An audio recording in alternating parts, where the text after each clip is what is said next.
Hello and welcome. Hopefully, the audio is much better this time. So, welcome to our Get Educated segment here for Allstar in Rochester, New York. I'm here with Jake, and it's been a while. I actually had to give my camera over to my kid for doing online schooling and stuff. So, now I'm able to get back on this. Excuse me. Anyways, so just as we start all of them, we're going to start this one off with our firearm safety rules. Number 1, treat all firearms as if they're loaded. Number 2, never point the firearm at anything you're not willing to kill, destroy, or purchase. Number 3, keep your finger somewhere other than the trigger until your sights are on target and you have made the conscious decision to shoot. Number 4, be sure of what is in front of, behind, to the left, or to the right of your target. All right.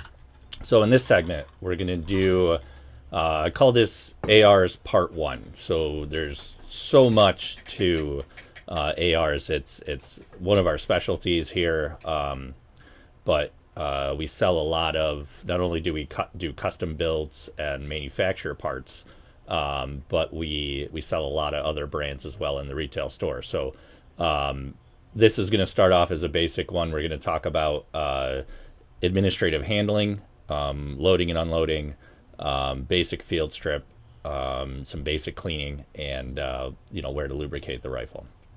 So let's get started. So I got one of Jake's builds right here. All right. So see if I can get into the frame here as well. We need magazine. That's one thing we forgot. Can we go grab? Okay. So anyways, we'll talk about some of the different parts on the rifle.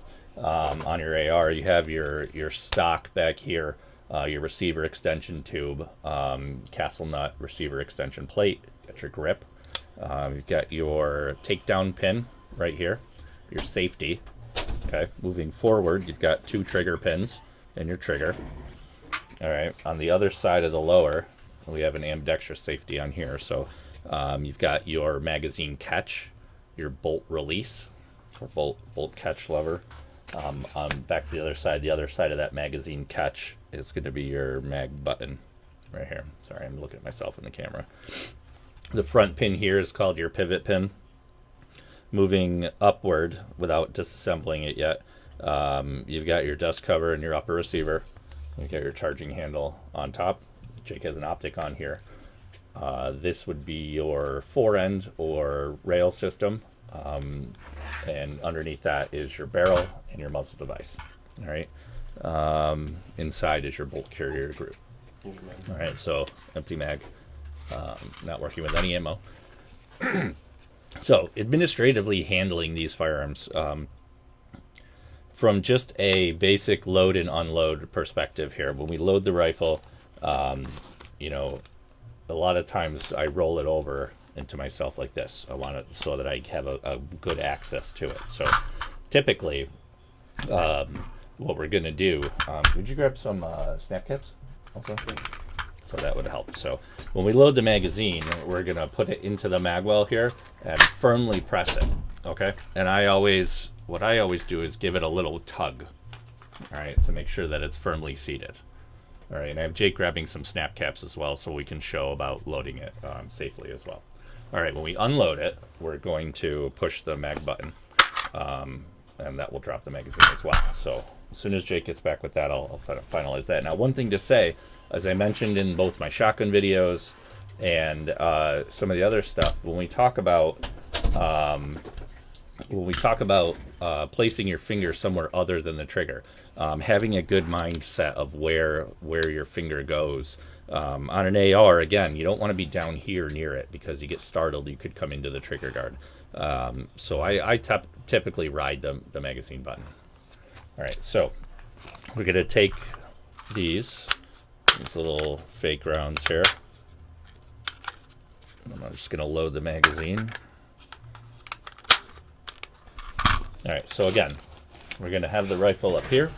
Okay, I'm going to touch with my finger and see whether this the round is top left or top right. All right, And again, I'm doing that because it may not be light out. All right, so I can feel that this one is top left. Okay. Now remember, this is not an emergency reload. This is a administrative reload. So we're going to firmly tug it. All right. Then what we're going to do is we're going to come over here, and I'm going to take the charging handle and pinch it. All right. And I'm going to pull back and let go. All right. Do I know if one's loaded? Now, the old school mentality was to pull back slightly, take a look, all right, close it, and hit your forward assist. All right. I'm not a big proponent of forward assist. They cause all kinds of other issues. So what I like now, since this is administrative, I will drop the magazine. I will feel that that round is now top right.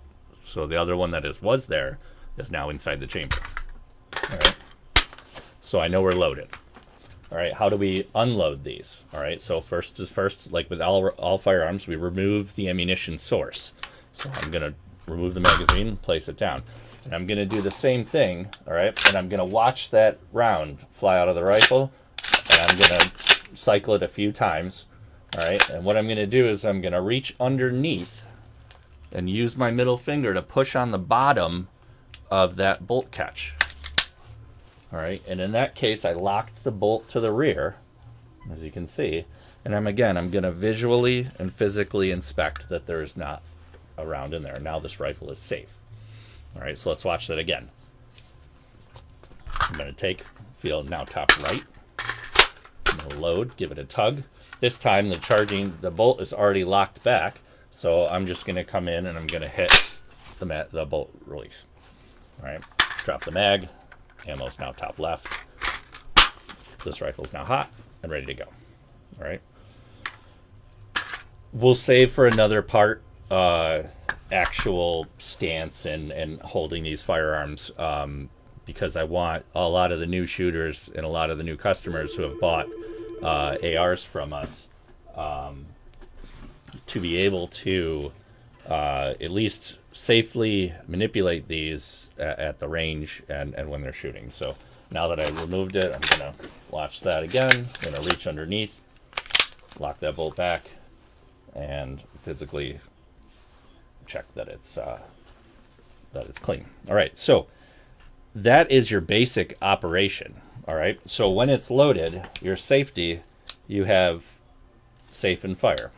All right, I ride the safety with my thumb. Okay, some people tend to grip like that. Again, the tactics, the more advanced stuff we can get into in another video, but suffice it to say, safety on, safety off. Okay, all right. Let's talk a little bit about your basic field stripping of the rifle, and I'm going to give it to Jake because I don't want to get dirty.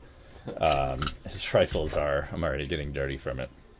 So, again, we're going to remove the ammunition source, make sure everything is free and clear before we do anything.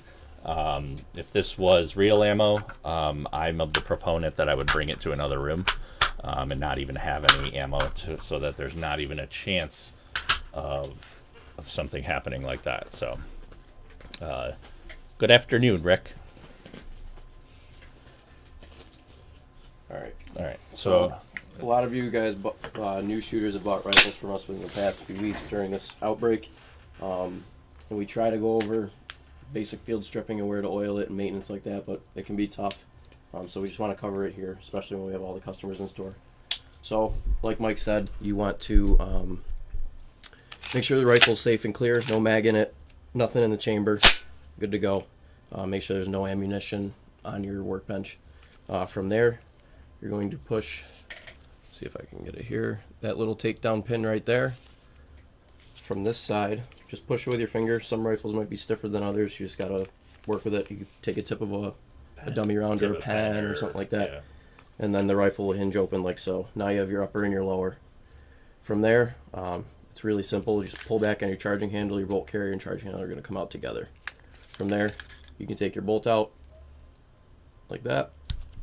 And then you have your charging handle that'll drop down. There's two little notches inside the upper that it feeds into. If you look on the charging handle real close here, you can see the little wings, the ears. Those are what's coming out of the upper on that notch. And then to take it further, you can take your front pivot pin out Same thing, use a pen or something. Now you have your rifle in two halves. Separate them. So before we even get to the upper, because that's what takes most of the maintenance, usually with my lower, I'll just basically look at it. Obviously, it's pretty dirty, just from shooting and testing and all that stuff. Most things I'll do is basically just wipe down any of the internal components. Nothing too crazy, really. You can get in there with a toothbrush. Yep. If you want to do a more thorough cleaning.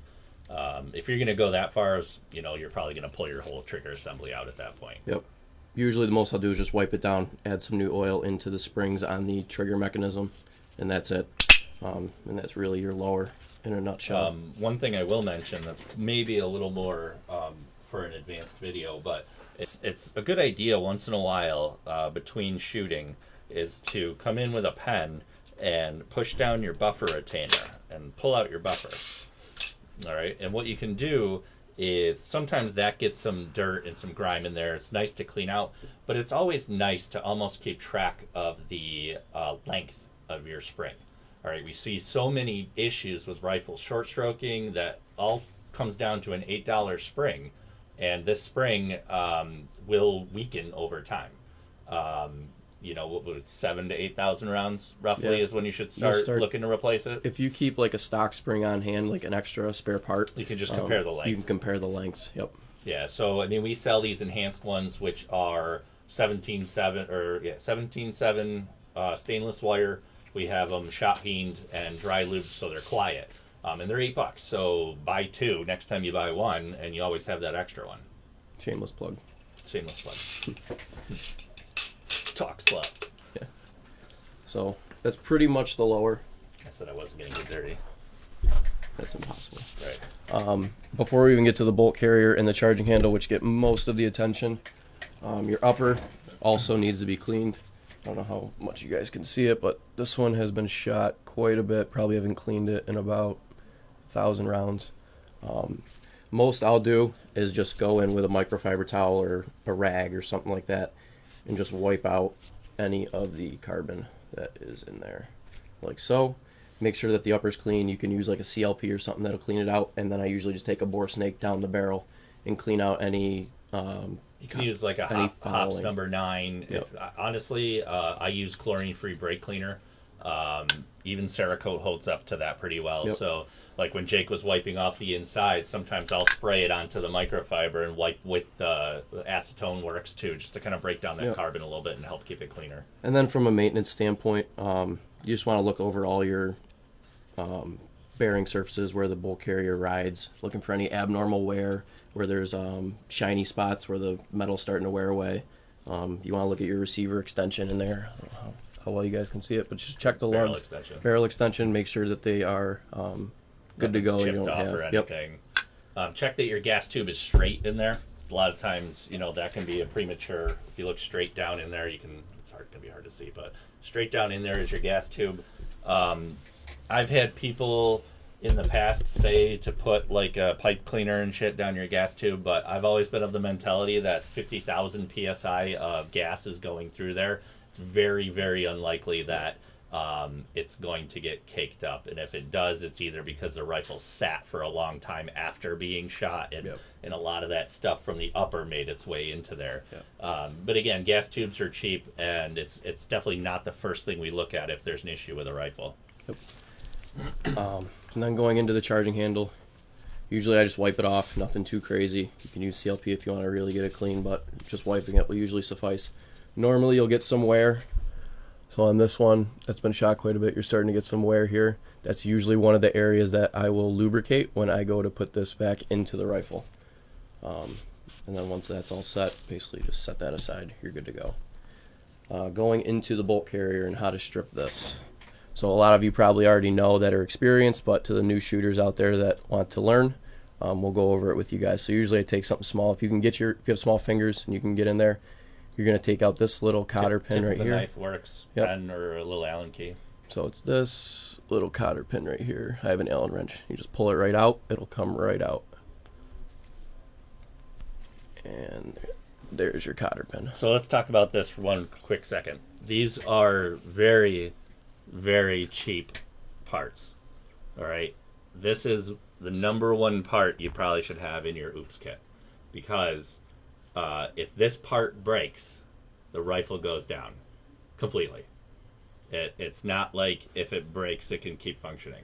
We've had machine guns at machine gun shoots that we had one where the bolt was cracked in half, and it ran for another 5,000 rounds full auto with no issues. You break this small little cotter pin, the rifle goes down. So this little cotter pin, and you'll see why it retains your firing pin. Yeah. If your firing pin's not retained, the firing pin's just going to come loose inside the bolt carrier, and you have a dead rifle.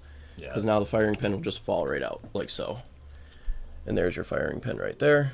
Also, it's always good to have another one. They're not that expensive. They're pretty durable. They're hard chrome coated. Most all of them last a while. There are special gauges and things on the armoring side that you can measure the firing pin extrusion, and you can see that if it's starting to wear.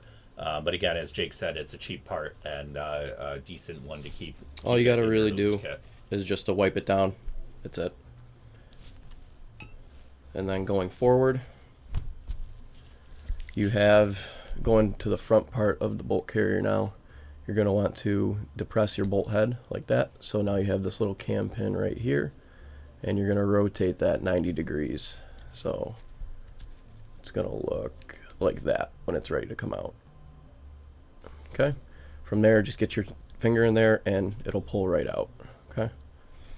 On these, same thing, just wipe it down, get it nice and clean. Look for any abnormal wear. A lot of times you'll get like a broken cam pin on high round counts. And you can start to see just some normal wear on the edges. It kind of looks like a little wave going around it, right? You're looking for any, we call them witness marks for metal on metal contact. Yep. So there's your cam pin. Once the cam pin is out, now you can actually remove your bolt from the carrier itself. And then the bolt, same thing. This one's pretty crusty and would probably need a solvent to get all the stuff off of it.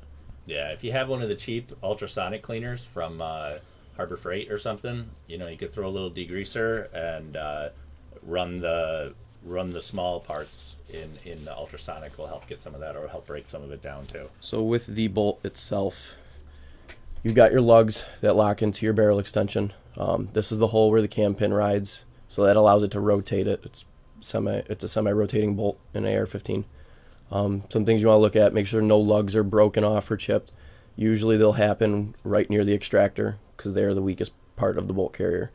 You want to make sure your extractor claw is good and there's no chips in that as well. Otherwise you won't be able to extract rounds. The gun won't work right. And then lastly, once we get it all put together, we can check the gas rings. But the gas rings are kind of like piston rings on a car.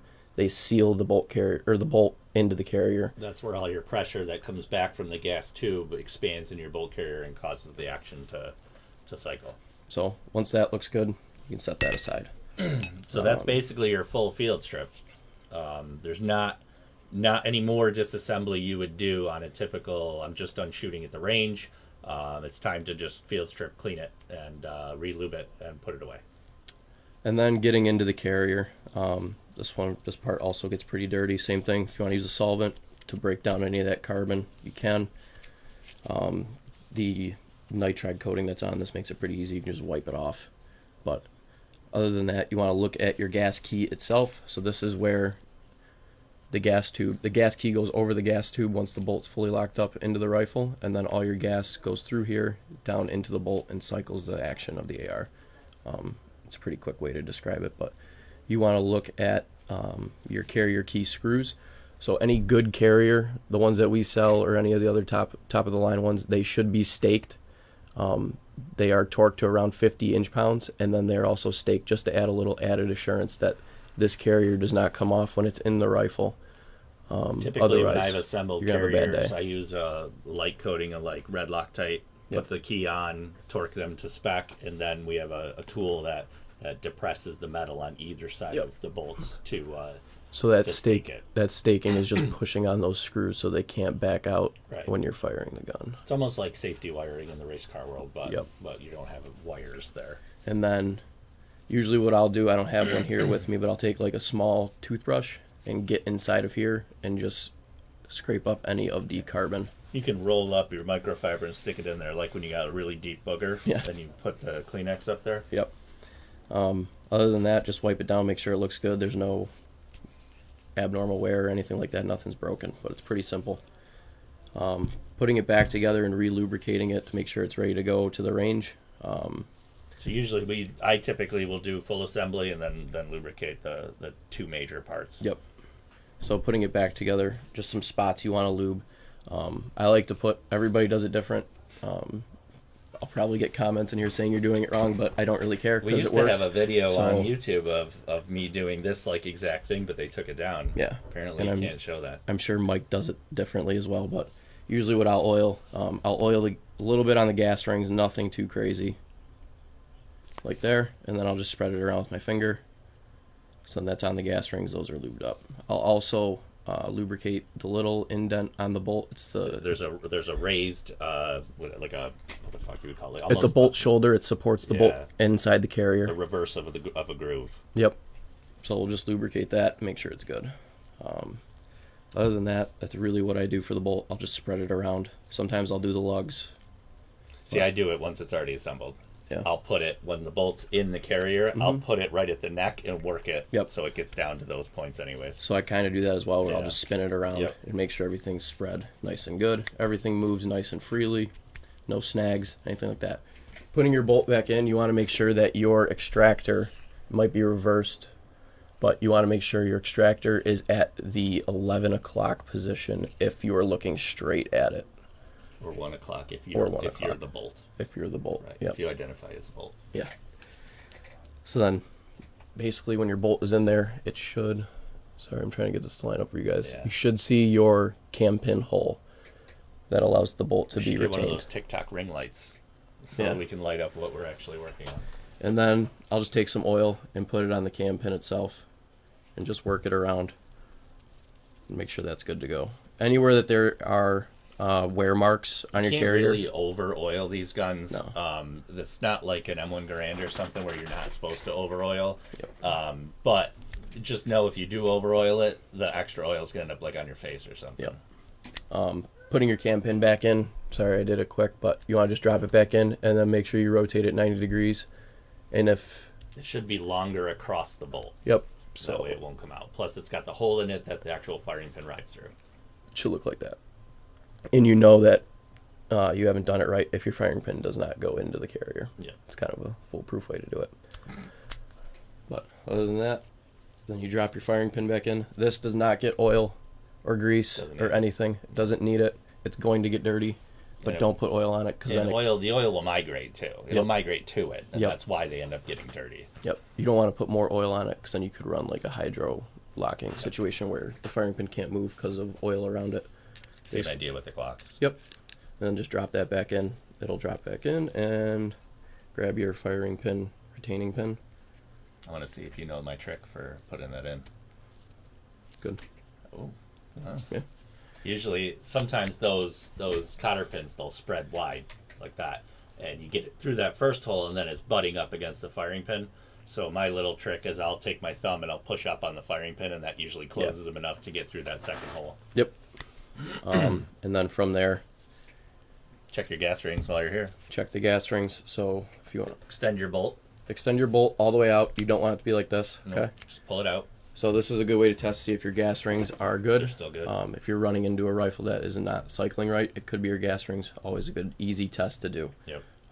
So Just right there is fine. Yep. you stand the bolt I up. know you can't see the bottom of it. You're going to stand the bolt up on a hard surface, and then it should support its weight on its own, which this one is starting to fail. So these gas rings are starting to go, actually, with about, I don't know how many thousand rounds. I don't count my rounds, but I've shot it quite a bit. And Now you have 3 gas rings in there, and the gun will still cycle with one single gas ring. yep, That's what's interesting. So even if it fails this test, it's just like an indication that something they should be replaced soon. Mm-hmm. You know, it's almost like your oil change reminder. yep, So and they do make spiral style, and they make the triple. They're supposed to be, you know, people go crazy to make sure they're offset and stuff, but that's not usually the case. and they're cheap. They're like a few bucks to yeah. replace them. And we've actually had people ask about them, so it's something we probably should stock here. Yep. And then going forward, your main lubrication surfaces on the bolt carrier group itself. So there are 4 rails on the bolt carrier that I lube. There's going to be one here on the bottom, one on the top right there, running the full surface there. Flip it over, it's just the reverse. Yep. So you've got one right on the bottom here, and then one right there. Sorry, I'm trying to do it on camera for you guys. Right there, runs down the bolt carrier. So I will lubricate those because that is what is making contact with the upper. That's really, there's not a whole lot. You don't need to spray the whole thing down. You don't need to cover the whole thing. Nope. Again, you're going to notice where the metal on metal and the wear marks are. So where he lubricated, you kind of rub it in. And I take whatever's left on my finger and I do where the hammer. Yep. The hammer. Do the belly of the carrier, right where the hammer rides. Whatever's left on my finger. Because you'll get some wear and then there I'll as do well. a little bit on the back that goes into the receiver extension too. Yep, just spread it around. It doesn't have to be anything crazy. Right. One thing I do like to do, you could do it when the bolt is back for oiling the piston or the gas rings. Just go right in these little exhaust vents where all the excess gas comes out. Just take a little dot of oil, and then if you work the bolt back and forth, it'll get sucked into that area. And that's usually what sprays your extra oil right out of those holes. So then from there, the bolt carrier is good. Charging handle, just put oil on wherever you have wear. It doesn't have to be anything crazy. I usually just do a line, and then I will just spread it all over. Top and both sides, really. Like that. And typically the sides are what are getting wear, not so much the top. I guess it depends on the upper receiver, too. And then just reassembly, basically.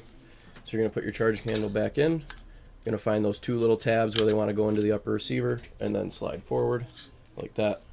Bolt carrier, make sure your bolt is fully extended so it can lock into the barrel. It won't go in if it's not. You'll notice right away. Yep.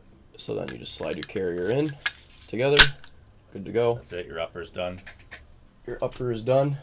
And then you can just basically reassemble it. So push your pins back out. Take the 2 halves. Push them together. Cycle the action a few times. Just some of that oil to work around. And you're good to go. Lock your bolt back, and you're rightfully safe and ready for the next shoot. And that's pretty much it for basic AR. We'll call this one part 1. The next parts we'll move into, like I said, holding it. We probably should do a whole thing on optics for these because it's completely different than, say, a shotgun or every other gun. I'll have to bring in all my optics. This one's highly accessorized, so these are like the Legos for adults. This is a great opportunity, whether you started with a very basic AR. That is our specialty, coming up with and inventing stuff that are add-ons for these, as well as full rifles and custom builds, as you guys know. So we'll go into optics, we'll go into holding them, standing. Maybe we'll even live stream out at the range sometime and talk about things that may happen at the range. That'd probably be better for like stance and stuff like that. Yeah, and we should do one on malfunctions because there's about 5 or 6 specific to these malfunctions to go over. And what else? Maybe we'll even do one into a full disassembly. If you guys have any questions, just leave them in the comments and we'll try to get to them. Yep, leave them in the comments. We'll go back over them here, or feel free to, if you're watching this not live, leave us a comment, send us a message on Facebook, or give the call a shop. Yeah. Give the shop a call, even if you're not local. Feel free to call us to ask any questions. We're very big proponents of educating in this firearms industry here. So, with that said, we will catch you guys all next time. See ya. See ya.